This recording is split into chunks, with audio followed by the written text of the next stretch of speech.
안녕하십니까. 오늘도 우리가 활기차게 교직 실무 수업을 한번 해보도록 하겠습니다.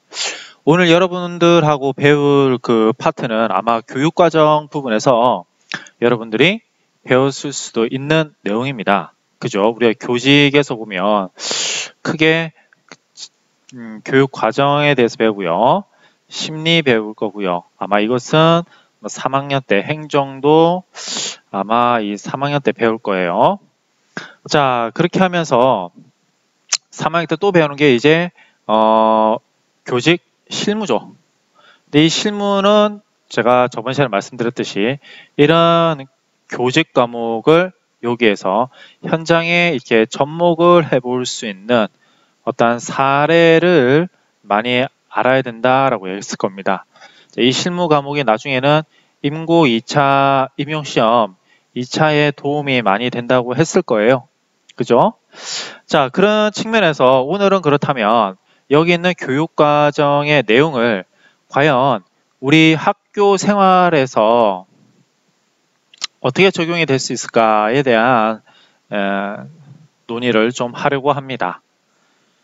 자, 보시면 그래서 오늘 여러분들하고 배워야 되는 학습 목표는 교육과정 편성과 운영을 원활하게 할 수 있다라요. 이게 이제 여러분들이 도달해야 되는 학습 목표죠. 그죠? 여러분들이 이제 교육과정을 실제로 짤 수 있어야 되는데, 자, 그러면 이제 우리가 학습 목표에서 말하고 있는 이 교육과정이라는 것은 커리큘럼이에요. 그죠? 자, 이거랑 여러분들이 아마 들어볼 수도 있는 실라버스가 있습니다. 자, 실라버스는 우리가 교육과정안이라고는 하지 않고 교수, 학습, 자, 과정안이라고 얘기를 할 거예요. 그죠? 자, 이것은 보통 1차 시분에 우리가 뭐 지도안이라고도 얘기를 하고 그렇게 하는데요. 근데 이 실라버스가 1차 시인데 이게 한 학기 이상으로 이렇게 있는 것들이 바로 이렇게 커리큘럼이에요. 커리큘럼은 장기적으로 교육 계획을 세우는 것이다 라고 여러분들이 알면 되고, 실라버스는 한 차시 분량의 교육 계획이다 라고 보시면 되겠죠. 따라서 우리가 1년 동안에 있어야 될 것을 파악하기 위해서는 아무래도 뭐 학사 일정 같은 것도 알아야 되겠고, 저번 시간에 배웠겠지만 자, 국가교육과정도 우리가 명심을 하셔야 될 겁니다. 따라서 이런 것들을 우리가 살펴볼 거예요. 자, 그렇다면 학년별, 과목별, 자, 연도별 개정 교육 과정에 따른 수업 시수 배당과 교사의 수급 등을 계산하고 운영 방법 등을 배운다라고 돼 있죠. 실제로 우리가 교육 과정을 보면 이렇게 해서 자, 학사 일정과 교육 과정을 통해서 나왔던 자, 단위 학교, 그러니까 여러분이 아마 선생님 돼서 발령받는 학교, 초, 중, 고등학교 어디든지 자, 단위 학교의 교육 과정이 있을 겁니다. 이 교육과정을 보면 대략 자, 교사의 수를 예측할 수 있고 무슨 과목이 개설되어 있고 이 개설된 과목이 몇 단위인지를 알 수 있게 되는 거예요. 자, 여러분 여기서 몇 단위라는 것은 자, 하나 알아두시면 일주일에 몇 시간이냐는 것이죠. 자, 여러분들은 지금 예를 들자면 대학교에서 말하는 학점이에요. 그죠? 자, 2학점이다, 3학점이다 이렇게 했을 때 이건 2학점은 일주일, 즉 7일 중에 2시간 들었다라는 뜻이 되겠죠? 자, 3학점은 7일에 3시간 들었다라는 거예요. 자, 이런 것처럼 일주일에 몇 시간을 공부하는가가 우리의 단위수로 계산됩니다. 근데 이것이 나중에 어떻게 되면 고교 학생들도 학점제로 바뀌어야 된다라고 말하고 있습니다. 다시 말하면 유닛이었던 이러한 단위를 이렇게 학점이라서 크레딧으로 바꾸는 과정을 하고 있는데 그것이 2015 개정 교육과정에서 하고 있습니다. 자, 그런 내용들을 우리가 고교 학점제라고 하는데요. 그래서 우리가 이런 내용들을 전반적으로 살펴보고 또 추가적으로 이 고교 학점제에 대해서 알아보겠습니다. 특히 고교 학점제에서 여러분들이 자, 보건 분야가 있어요. 보건 분야. 보건 선생님이 여러분 착각하시면 안 되는 게 보건 선생님이 자, 보건실에만 있는다라고 착각하면 안 되고요. 자, 실제로 수업을 하게 되는 것이 바로 이 고교 학점제에서 말하고 있는 바입니다. 다시 말하자면 고교 학점제에서 보건 선생님도 교사로서의 가능성을 이제 10분 발휘할 수 있게 만들어준다는 거죠. 자, 그런 내용들이 있는데요. 자, 그 전에 우리가 교육 과정이 있습니다. 그죠? 자, 교육 과정 하면 어떻게 구성을 해야 되는가가 이제 핵심이죠. 자, 요건 좀 이따 하시고요. 이거 좀 어려운데요. 요거부터 우선 갑시다. 뭐 타일러, 타바, 글레이저가 있는데요. 자, 우리가 알고 있기는 타일러를 자, 가장 표준 모델로 삼아서 교육 과정을 이렇게 교육 과정의 뭐 생성 혹은 만드는 절차로 알고 있죠.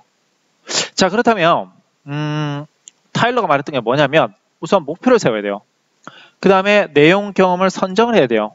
그 다음에 그 선정된 내용을 조직해야 됩니다. 그러면서 평가를 하는 거죠. 그죠? 다시 봐요. 나는 자, 간염병에 대해서 아이들이 알도록 하겠다라고 해가지고 목표를 세웁니다. 그죠? 그럼 이 간염병과 관련되어 있는 여러 가지 자료를 모아야 돼요. 뭐 인터넷 자료도 될 수 있고요. 자, 또는 뭐 전문가의 의견도 될 수 있고, 또는 논문도 볼 수 있고요. 또 이렇게 쭉 모아요. 그래서 이것에 대한 내용을 이제 조직해야 되겠죠. 아하, 이런 내용을 보았더니, 자, 우선 간염병의 정의가 나와야 되겠고, 그러고 나서 개념이 나오고, 종류가 나오고, 유형에 따라서 사례가 있고, 예를 들면 이런 거예요. 이것에서 예방법이 나와야 되는구나, 라고 이렇게 조직을 합니다. 자, 그리고 나서 이거에 대해서 실제로 잘 되는지 못 되는지 평가를 해야 되겠죠. 수업을 해놓고 나서. 자, 이거에 대해서 이제 타바는 이렇게 여러분들 발전됐다, 발전 플러스 영향을 받았다라고 생각을 해주시면 됩니다. 자, 그러면 목적, 목표를 세우고 나서요. 자, 이때 여러분들이 목적하고 목표에 대해서 조금 헛갈리실 것 같은데요. 자, 목적과 목표는요, 나누시는 분도 있고 안 나누는 분도 있어요. 타일러는 이거에 대해서 나누지는 않았습니다. 근데 여러분들은 이제 배우는 입장에 있으니까 목적과 목표를 좀 나눠서 생각해 볼 필요가 있습니다. 자, 우선 목적이라는 것은 자, 질적인 변화를 유발하는 거고요. 반면에 목표라는 것은 양적인 변화를 유발하는 거죠. 자, 질적인 변화는 아무래도 장기적으로 변화되어야 되는 것이고요. 양적인 변화는 아무래도 단기적으로 일어난 것이에요. 자, 그래서 우리가 여기서 말하자면 자, 교육적 사고력을 배양하는 것이다 라고 하는 것은 장기적이죠. 이것은 한 학기에 일어날 수 있는 겁니다. 이를 위해서 매 시간마다 계속적으로 제가 강의를 하고 있죠. 자, 이런 것들은 우리가 그래서 이제 목표로 봐요. 그래서 우리가 한 차시분의 학습할 내용의 방향을 우리가 학습 목적이라 안 하고 학습 목표라고 하죠. 그죠? 그런 점에서 이제 목표가 좀 더 목적보다는 작은 개념이고 적은 개념이다 라고 보시면 될 것 같습니다. 이러한 자, 목적과 목표를 세우고 나서 내용을 선정하고 조직하고 자, 여기 보시면 알겠지만 내용을 선정하고 조직한다 해서 아시겠지만 여기 있는 타일러의 선정과 조직을 이렇게 하나로 묶었어요. 그죠? 타바는. 그러고 나서 학습 교수에 대한 형태를 넣었다는 것이죠.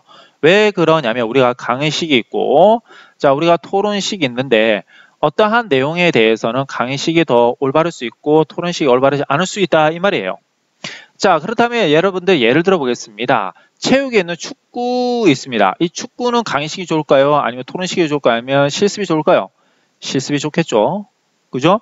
자, 우리가 또 하나 글쓰기가 있습니다. 글쓰기. 글쓰기는 강의식이 좋을까요? 토론식이 실습이 좋을까요? 아하, 글쓰기 뭐 토론식이 좋고 저는 토론식이 좀 더 좋을 것 같아요. 왜냐하면 글쓰기 위해서는 비판적 사고 능력을 가져야 되니까요. 어떤 선생님들은 이렇게 말할 수도 있죠. 강의식이 더 좋아요. 효율적으로 글 쓰는 방법을 빨리 알려줄 수 있으니까요. 자, 그래서 이러한 수업의 형태를 고려해야 된다라고 얘기했던 사람이 바로 타바입니다. 자, 그 다음에 글레이저는 목표라 뭐 평가는 똑같지만 여기서 교수 절차보다 앞서서 출발점 행동이 나오죠. 자, 그래서 글레이저는 출발점 행동을 말하고 있는 것입니다. 그죠? 이것이 이제 타바랑 타일러와 좀 차이가 나는 부분이죠. 자, 그래서 우리가 일반적인 교육과정에서는 그러면 어떻게 말하고 있냐라고 하면 목표, 내용 선정, 교수학습 과정, 평가 이렇게 하는데 어디가 비슷합니까? 바로 타바와 조금 비슷하죠. 이렇게 여튼 교육과정을 구성하는 절차를 가지고 있다라고 보시면 될 것 같습니다. 자, 그렇다면 여기서 여러분들이 이제 표면적 교육과정과 잠재적 교육과정이 있어요. 이거 여러분들이 많이 들어보셨어야만 했던 거고요. 자, 알고 있는 걸 겁니다. 자, 우리가 무엇을 가리킬 것인가에 대해서 굉장히 고민이 많아요. 자, 이건 개념만 여러분한테 설명을 드리고 넘어가는 형식으로 그렇게 하겠습니다.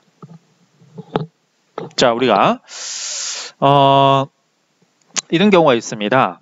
너무 방대해서 다 가르칠 수가 없어요. 그죠? 자, 그럴 때는 어떠한 한 부분만을 핵심적으로 가르쳐야 되겠죠. 자, 그러면 나머지는 어떻게 되는 겁니까? 그죠? 없애버리는 거잖아요. 자, 이렇게 생각 한번 해보겠습니다. 요만큼의 내용 지식이 있어요. 자, 여기서 예를 들면 보건학이 있습니다. 근데 이 보건학을 고등학생한테 가르친다라고 했을 때 이걸 전체 대학생이 알고 있는 것처럼 다 알려줄 필요가 있을까요?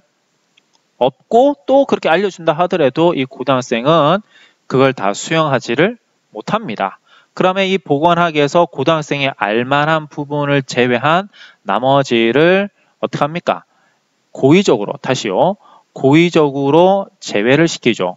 자, 이 고의적으로 제외를 시키는 거 우리가 뭐라고 하냐면 영교육 과정이라고 그래요. 이때 영이라는 것이 바로 null 값이라 해서 없다 이 말이에요.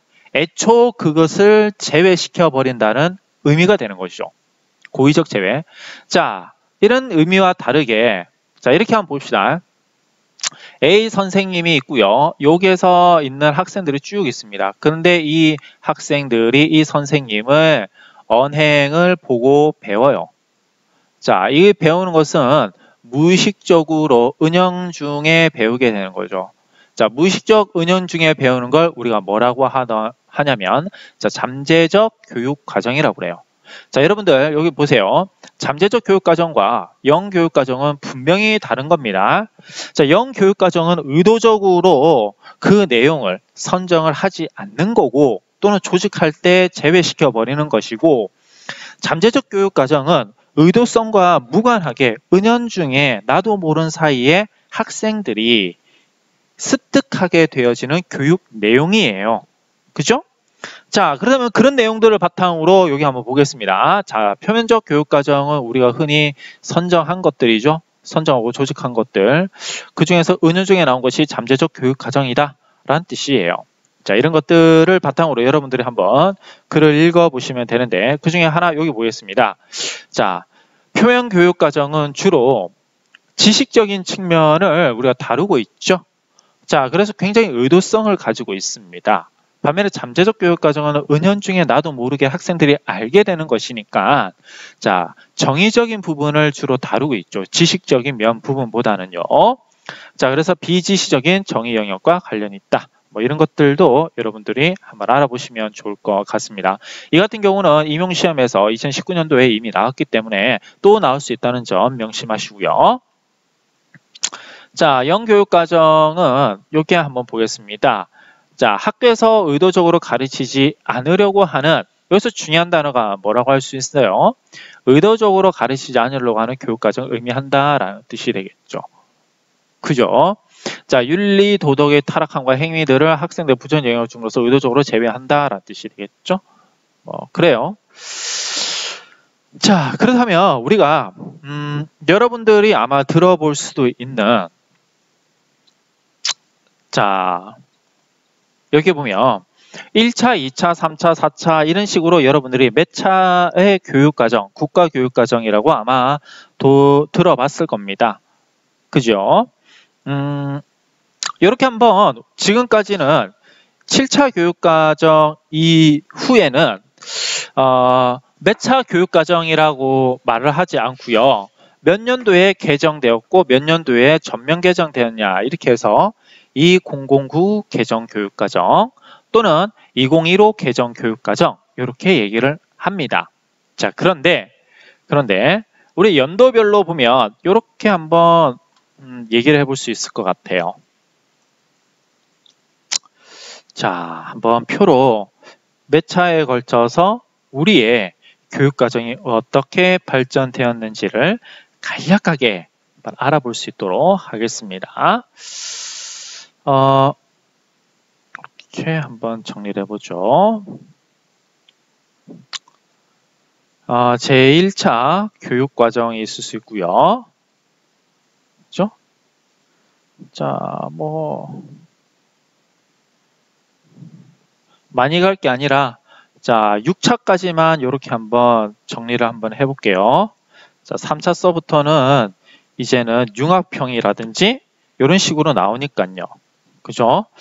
자, 그러면 1차 교육과정 우리가 미군정하의 교육이에요. 자, 이게 몇 년도인지 이제 연도를 조금 표기해 드릴게요. 이런 것들이 여러분이 몇 년도에 뭐가 일어났다. 논술식에는 그렇게 구체적인 연도를 표기할 필요는 없습니다. 근데 이것이 어떤 교육 과정이었는지는 아셔야 돼요. 자, 우리가 1946년도에서부터 그죠? 1946년도에부터 자, 1954년도가 미군정 시대의 교육 과정이라고 보는데 이때가 이제 우리가 이제 교육 과정의 시초가 되는 것이 되겠죠?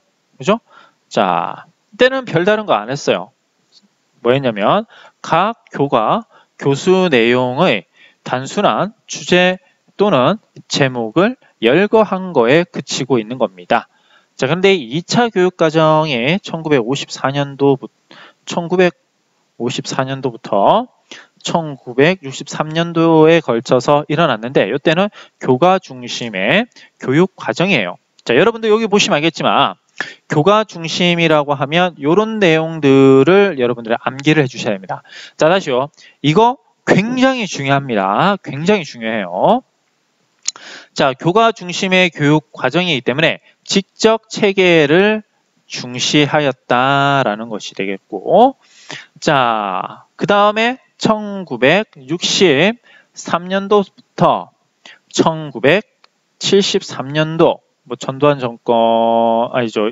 이제 이때는 생활 중심 교육 과정이라고 해서 자, 때가 굉장히 혼란한 시대였던 것이죠. 또 한편으로 경제가 이제 본격적으로 발전되는 시기였다라고 할 수 있는데요. 학습 활동의 우리가 경험성과 또 한편으로 자주성 그리고 생산성을 강조했다라고 보시면 돼요. 자, 좀 이따가 말씀드릴게요. 자, 그 다음에 3차를 거쳐서 잠깐만요. 이게 요렇게가 되면 안 되고요. 1차가 아니죠. 자, 요렇게 좀 합시다. 그래요. 연도가 하나가 더 있죠. 이거는 교수 요모 시기라고 얘기를 합니다. 이때는 어떤 특정한 국가에서 정하기보다는 그죠? 일단 기본은 틀을 만들었던 때다라고 여러분들이 생각해 주시면 될 것 같아요. 그래서 1973년부터 1981년도에서는 자, 학문 중심 교육 과정이 나옵니다. 그죠? 자, 이건 뭐냐면 지식의 구조와 기본 개념 원리를 중시하는 때였어요. 이때는 굉장히 많은 시험을 봤고요. 심지어는 여러분들이 생각할지도 못하는 중학교와 고등학교로 올라가기 위해서는 그 시험을 봐야만 했습니다. 일정 점수 이상을 넘어야지만 갈 수 있었다. 그래서 지금으로 말하면 배치고사가 아니라 그죠? 합격이냐 불합격이냐 이런 시험을 봤던 때가 바로 요 3차와 4차예요. 자, 근데 그러다 보니까 굉장하게 아이들이 많이 힘들었죠. 그래서 다시 인간 중심의 교육 과정으로 넘어오면서 개인적이고 사회적, 학문적, 그죠? 개인적, 우리가 사회적, 학문적, 적합성의 조화를 이루려고 했던 시기가 바로 4차입니다. 자, 그 다음에 1987년도에 들어오면서 이제 인간성을 길러주는 교육이 시작됐다 보니까 계속적으로 이제 인간을 위시하는 교육이 나와야 되겠죠. 그래서 통합적 교육 과정이 나오게 되고요. 6차에서도 역시 통합적 교육 과정. 이제 큰 틀에서는 바뀌지 않습니다. 물론 6차는 1992년서부터 쭉쭉 나가게 되는데, 자, 우리가 이전까지는 전면 개성이었지만, 자, 이때 6차에서는 초등학교는 99년도까지, 중학교는 2000년, 고등학교는 2001년도 이런 식으로 해서 약간 학급별로 초중고에 따라서 달리 교육 과정을 시행하게 되었다라고 보시면 됩니다. 그죠? 자, 우리가 이걸 다시 한번 눈여겨보시면 시대상을 반영할 수밖에 없습니다. 그죠? 자, 왜 시대상을 반영할 수밖에 없었냐? 우리가 55년서부터 요 시기 때는 뭐가 있었습니까? 자, 6.25도 있었고, 또 한편으로는 자, 국가가 굉장하게 힘들었던 시기였어요. 휴전도 있었고요. 그러니까 국가의 어떻게 보면 복구를 하고 재건해야만 하는 사회였어요. 이때는 그러다 보니까 많은 지식을 필요로 했겠죠. 따라서 교육도 지적으로 변할 수밖에 없어요. 그런데 이때 넘어오면서 이제 5.16이 터지게 되죠. 그죠? 군사혁명과 제3 공화국이 출범하면서 굉장하게 많은 이제 급격한 산업화를 일으키게 됩니다. 그죠? 자, 이때 중요한 것은 진짜 우리 주변에 있는 생활에서의 문제점이 뭐야? 라고 파악해야 될 필요가 있었죠. 근데 요걸 우리가 달리 말해서 미국에서는 요걸 이게 진보주의라고도 얘기를 합니다. 그래서 보통은 이제 교과 중심, 진보주의, 학문주의, 인간주의 이렇게도 넘어가는데요. 그죠? 진보주의라고 하고요. 그 다음에 넘어온 것이 뭐냐면 이때가 1973년부터 81년도까지가 유신 체제죠. 그죠? 유신 체제였어요. 그러다 보니까 국민 교육 헌장 이념을 구현해야만 했고, 또 한편으로는 굉장히 많은 공부를 시켰던 때죠. 자, 근데 이때 들어오면서 이제는 제5공화국이 출범하면서 국민 국가 교육 과정에 적합성하면서 인간 중심으로 이제 다시 교육을 해야 된다라고 되어 있는데, 요걸 다 통합해서 이제는 통합적 교육 과정이 나오게 된 거죠. 자, 그렇습니다. 그렇다면 아까 제가 방금 말씀드렸듯이 교과 중심이 있고 생활 중심이 있고 학문 중심이 있고 인간 중심이 있어요. 물론 지금은 통합 중심이에요. 자, 그렇다면 이런 내용들이 어떠한 의미를 담고 있는지 보도록 하겠습니다. 우선은 교과 중심 보고요. 자, 그 다음에 경험 중심 보고요. 그 다음에 학문 중심. 그죠?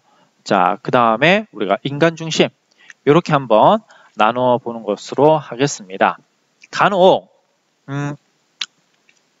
여러분들이 이렇게 본질주의라든지 진보주의 이런 말들을 들을 수가 있는데요. 자, 그거보다는 이렇게 교과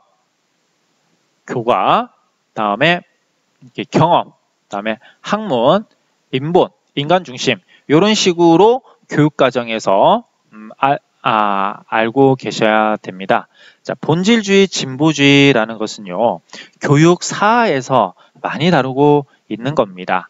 그죠? 교육 과정에서는 진보다, 본질이다. 이런 말을 쓰지 않고 인간 중심이냐, 경험 중심이냐, 뭐 이런 식으로 쓴다는 점을 미리 밝혀드리고요. 좋습니다. 좀 정리를 해드릴게요. 좀 이해를 못하실 것 같아서 여기 보시면 교육 철학에서요. 그리고 교육 과정에서요. 다루는 게 좀 달라요. 여기서는요. 맨 처음에 본질주의가 나오고 그 다음에 진보주의가 나오고요. 그 다음에 학문주의가 나오고요. 그 다음에 인본주의가 나오고요. 그때는 무슨 주의 이렇게 하죠. 근데 여기 보세요. 무슨 진보주의, 학문주의, 인본주의. 근데 여기서 보면 달라요. 맨 처음에는 교과 중심의 교육 과정, 그죠? 다음에 경험 중심의 교육 과정. 자, 이렇게 발전이 되죠. 경험 중심 다음에 다시 학문 중심의 교육 과정. 자, 그 다음에 인간 중심의 교육 과정. 이렇게요. 그래서 여러분들이 이렇게 매칭 되는 게 아니냐라고 얘기할 수 있는데요. 그렇게 봐야 될지는 자세하게는 말하기 좀 힘들지만 이렇게 매칭을 하면 거의 좀 대동소이합니다. 그죠? 이런 점을 대동소이한다. 뭐 1대1로 100% 매칭하지는 않는다. 그러나 이렇게 생각하면 얼추 맞다라는 거죠. 그죠? 자, 여기서는 당연히 뭐 학문 위주로 해야 되고요. 그죠? 학생의 흥미 위주로 해야 되고요. 다시 학문 위주로 해야 되고요. 다시 학생의 흥미 위주로 해야 되고요. 이렇게 이제 왔다 갔다 이렇게 하는 건데요. 자, 이런 내용에 따라서 하나씩 보도록 하겠습니다. 교과 중심 교육 과정이 나오죠. 자, 역사상 가장 긴 전통, 당연하죠. 왜냐하면 지식 전수가 고대 그리스, 아니죠. 고대 그리스가 뭡니까? 옛날 그 구석기 시대부터 지식을 전수하는, 경험을 전수하는 시대였으니까 가장 긴 전통을 가지고 있죠. 자, 교사 중심일 수밖에 없고요. 설명 위주일 수밖에 없고 사전계획이나 조직이 이루어질 수밖에 없죠. 왜냐하면 수업에 들어가기 전에 미리 다 교재 연구를 하고 교수안에 대해서 계획을 가지고 수업에 임해야 되는 거죠. 왜냐하면 이렇게 원활한 강의를 해야 되기 때문에 그렇습니다. 당연히 이때는 설명식일 수밖에 없죠. 정해진 결과가 나와야 돼요. 이때는. 그죠? 자, 장점은 지적 능력 활성화시킬 수 있고요. 인류 문화 유산을 가장 잘 이용한다라는 뜻이 되겠죠. 자, 이게 무슨 말이냐면 이렇게 가르치는 방법이 옛날서부터 내려왔기 때문에 그러한 것들을 잘 사용할 수 있다. 이런 걸로 받아들여집니다. 교육과정 구성이나 평가가 간단하고 쉽고요. 초임교사도 할 수 있어요. 통제가 용이하죠. 널리 받아들여지고 있다는 점도 또 알아둬야 될 점입니다. 하지만 단점으로는 아무래도 심리적 조직에 부적당하다라고 하면 굉장히 압박과 스트레스를 많이 받죠. 학생들이. 또 학습을 세분화하고 학교의 생활을 제한할 수도 있고요. 자, 그래요. 지식 기능을 활용해 토대를 두지 않고 있고 뭐 흥미와 욕구를 무시하고 있고요. 비판 창의나 사고력 안 하고 있고요. 민주의 태도 형성 곤란하죠. 왜냐하면 무조건 암기 위주고요. 토론식 그런 거 안 하죠. 자, 토론식을 해야지 민주성이 나는데 이런 것들 안 나오죠. 그죠? 자, 좋습니다. 그 다음에 이제 나왔던 게 이제 경험 중심의 교육 과정이라고 할 수 있죠. 그죠? 경험 중심의 교육 과정은 자, 이렇게 보겠습니다. 교육 과정 중점을 학습자에 두기 시작했죠. 그래서 학습의 현장에서 결정되고 협력 수업으로 하겠다. 창조적 성격을 기르는 데 있다. 교육에서 중요한 것은 바로 경험이다 라는 뜻이에요. 그러니까 학생들이 쉽게 말하자면 경험을 많이 하도록 해준다는 것이에요. 그래서 옛날에는 그냥 실험 같은 것도 이렇게 보고 말았는데 지금은 직접 여러분들 학생들이 실험할 수 있도록 만들어졌던 겁니다. 그게 경험 주식 교육과정이에요. 근데 이때는 굉장히 많은 돈이 들었겠죠. 자, 이렇게 경험하면서 생활 속에 있는 문제 능력을 길러내는 생활일을 육성하게 되는 거고요. 교과활동 못지않게 가외활동을 중요시합니다. 자, 그래서 이러한 학습자가 흥미와 필요를 바탕으로 해서 자발적 활동을 하게 만들고요. 생활 문제를 해결할 수 있도록 그렇게 만들었다는 점. 자, 학교와 당연히 지역사회 유대를 강화할 수밖에 없어요. 왜냐하면 체험을 하러 가야 됐으니까요. 그래서 이때 만약에 소풍이라든지 우리가 말하는 체육대회라든지 이런 것들이 많이 생기게 됐던 겁니다. 자, 개인차에 따른 학습이 용이할 수가 있겠죠. 왜냐하면 모르면 물어보면서 그 그룹이 형성되어서 협력학습을 하게 되니까 개인차에 맞는 수업을 하게 되는 겁니다. 자, 하지만 자, 쉽게 가르칠 수 있는 내용도 그죠? 쉽게 가르칠 수 있는 내용도 굳이 애들 보고 알아서 창의적으로 문제를 해결하라고 하니 많은 시간이 걸리게 되는 거죠. 이것은 효과성이 떨어지고 궁극적으로 효율성이 떨어지게 되는 겁니다. 따라서 이것은 기초학력이 저하를 불러오게 되는 것이죠. 자, 그런데 경험을 바탕으로 하니까 네 경험과 내 경험에 공통된 경험이 별로 없어요. 그래서 조직화하기가 굉장히 어렵다라는 단점이 있다는 것이죠. 자, 그래서 이것이 경험 중심 교육 과정에서는 국가에서는 그렇게 하라고 물리적인 환경, 다시 말하면 운동장도 넓혀주고 운동시설도 많이 만들어주고 강당도 만들어주고 실험 실습도 만들어주고 실험 도구도 많이 줬지만 실제로 그것을 운영해낼 수 있는 교사의 역량이 부족했다라는 점이 한계점이에요. 자, 그래서 보니까 문제가 뭐였냐면 그렇게 했더니 물리적 환경을 구축해줬다면 잘 쓰지도 못할 뿐더러 궁극적으로 애들의 기초학력이 떨어지게 된 거죠. 자, 그래서 다시 한 번 더 학문 중심으로 가자라고 돌아온 겁니다. 자, 근데 여기서 중요한 것은 이 부분이죠. 중간계층의 자녀에게 대한 교육적 요구가 증가하였다라는 말이에요. 이 말이 무슨 말이냐면 70년대까지만 하더라도 우리나라가 산업화가 시작되기 전이라서 산업화가 막 시작된 거라서 국민 대다수는 농업 사회에 있었던 것입니다. 따라서 농사를 짓고 있었고요. 자, 근데 산업화 시대가 되면서 너도 나도 중산층으로 올라오게 되는 겁니다. 그러는 사람들에게 있어서 필요했던 욕구는 바로 자식들을 교육시켜야 되는 거죠. 이게 바로 보통 교육의 시작인 거예요. 중간계층의 자녀들에게 교육적 요구가 이제 증가하게 된 것이고 다량의 지식을 교과 내용으로 흡수하기 불가능했으므로 이제는 중액적인 것만 가르칩니다. 자, 여러분들 여기서 하나 알고 가셔야 되는 것이 있는데요. 자, 여러분 교과 중심과 그죠? 교과 중심 이 본질주의에 비슷한 거라고 합시다. 본질주의에서 자, 교과 중심은요.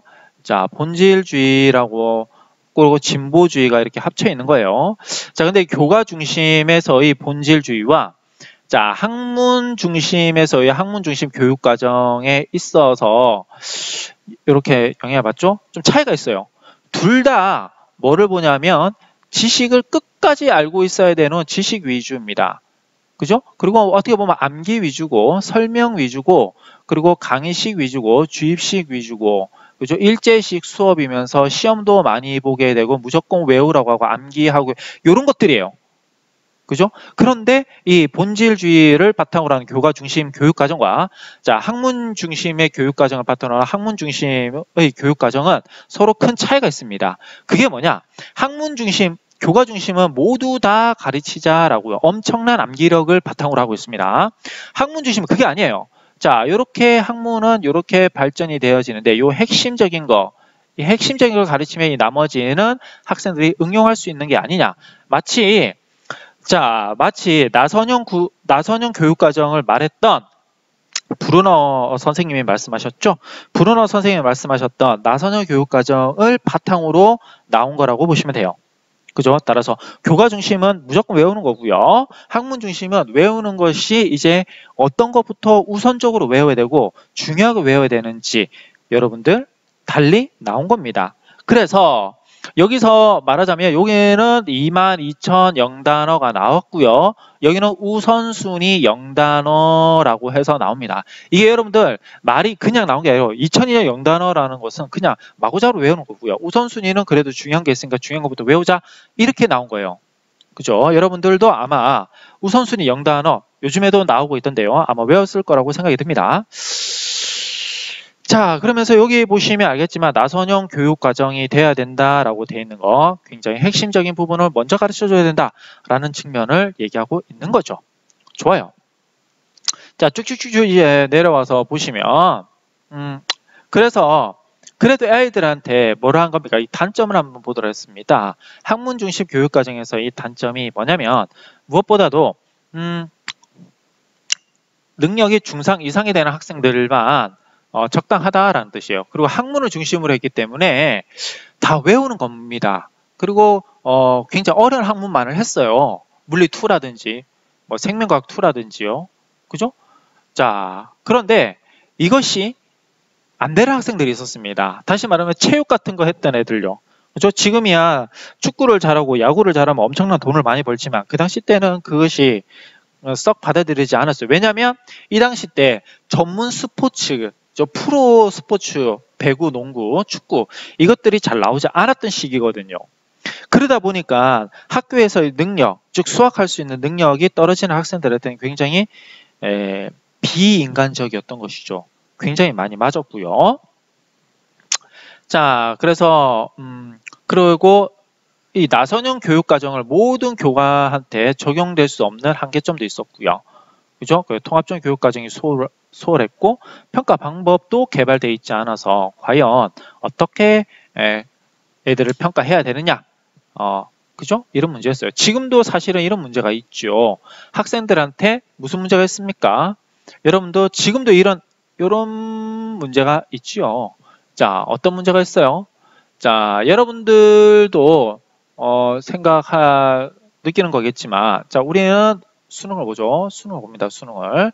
자, 그런데 고등학교 1, 2, 3학년 때는 뭐를 하죠? 자, 수행평가를 하죠. 근데 이 수행평가는 대부분 실험이라든지 실습이라든지 뭐 이런 보고서 작성 뭐 이런 거예요.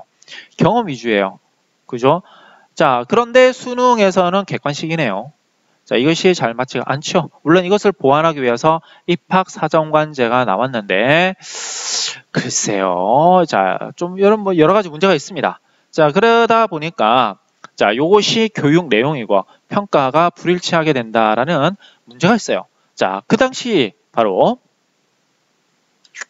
그 당시 학문 중심 교육 과정에서도 이렇게 교육 내용과 그를 평가하는 것이 달랐다라는 것이 되겠죠. 왜냐하면 이 당시 때 뭐가 있었습니까?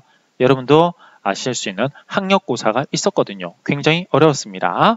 자, 그러면 이를 바탕으로 해서 이제 그러면 인간 중심의 교육 과정이 나와야 된다. 모두 다 품을 수 있는 교육이 되어야 되지 않냐라고 하면서 학교 환경에 인간화를 위한 노력이 되어 있고 자아 실현 이제는 자 많이 아는 것을 떠나서 네가 원하는 것을 한번 해봐라. 라는 식으로 해서 학생의 자아 실현의 바로 교육 목표로 바뀌게 된 것입니다. 이는 꼭 인본주의적인 어떤 교사를 필요로 했다라는 것이 되겠죠. 따라서 전인격 교육이 이때부터 나온 것이라고 보면 됩니다.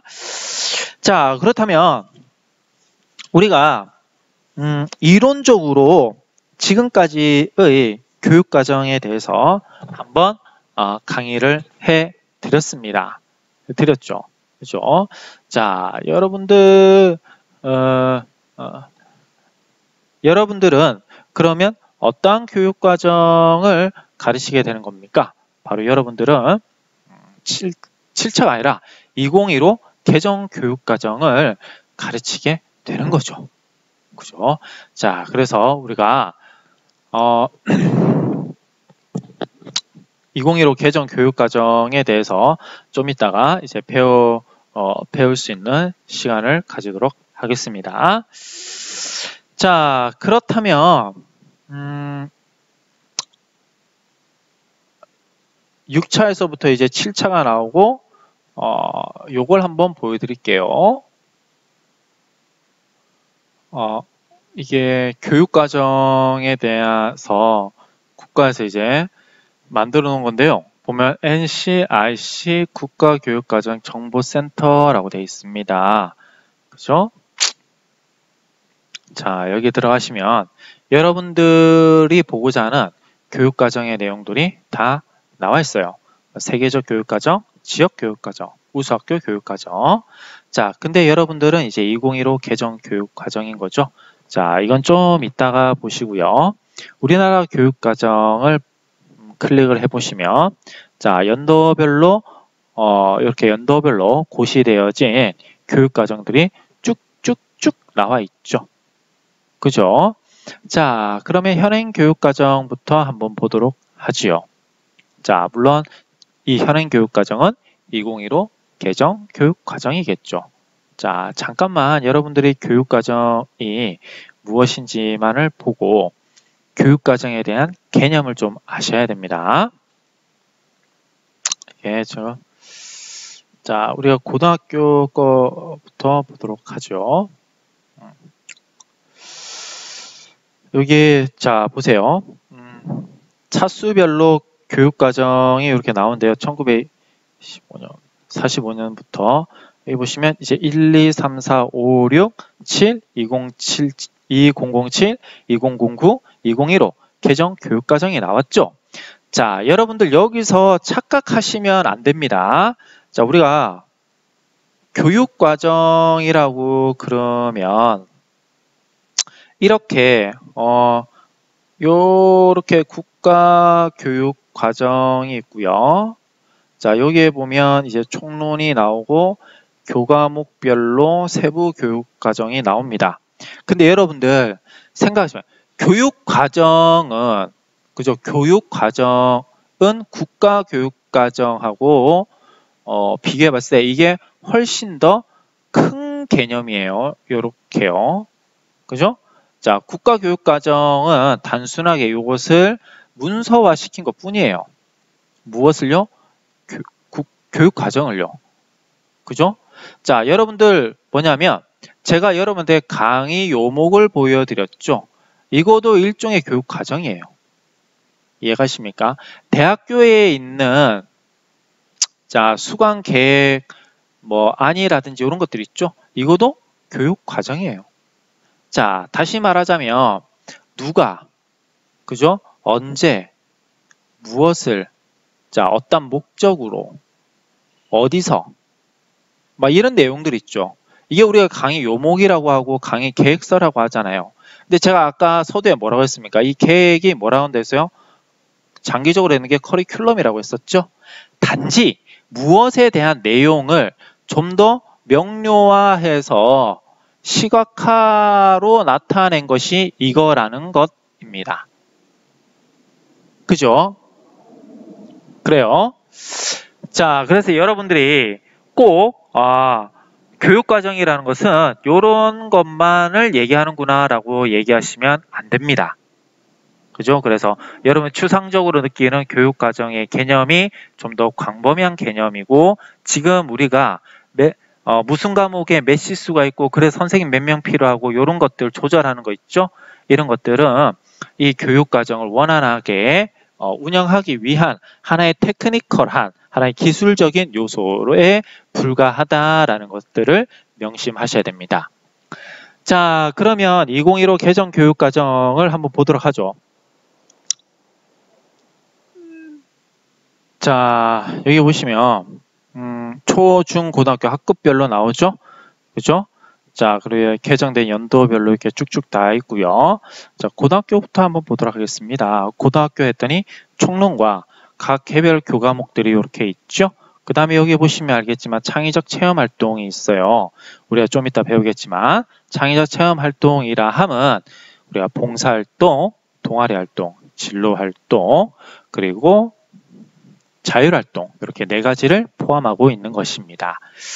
자, 그리고 이런 과 이외의 과들을 이렇게 나누고 있는데요. 보통 여기 보시면 이거 전문교과가 있죠. 그죠? 보통교과와 전문교과 이렇게 나눠집니다. 그죠? 자, 보통교과 내에서는 물론 교양교과가 있는데요. 교양이 이렇게 돼 있죠. 다시요.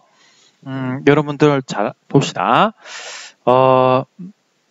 우리가 땡땡 국가교육과정이 있고요. 뭐 1, 2, 3, 4, 5, 6, 7 이렇게 지금은 이제 2015고 나중에 세우면 2020이 되고 이렇게 되겠죠. 자, 이 교육과정은 두 가지로 나눠져요. 하나는 총론과 교과목별. 자, 교과목은 또 나눠져요. 두 개로. 하나는 보통교과와 또 하나는 전문교과로 나눠지죠. 아이고, 이거 가짜 빠졌네요. 자, 보통교과는 또 나눠집니다.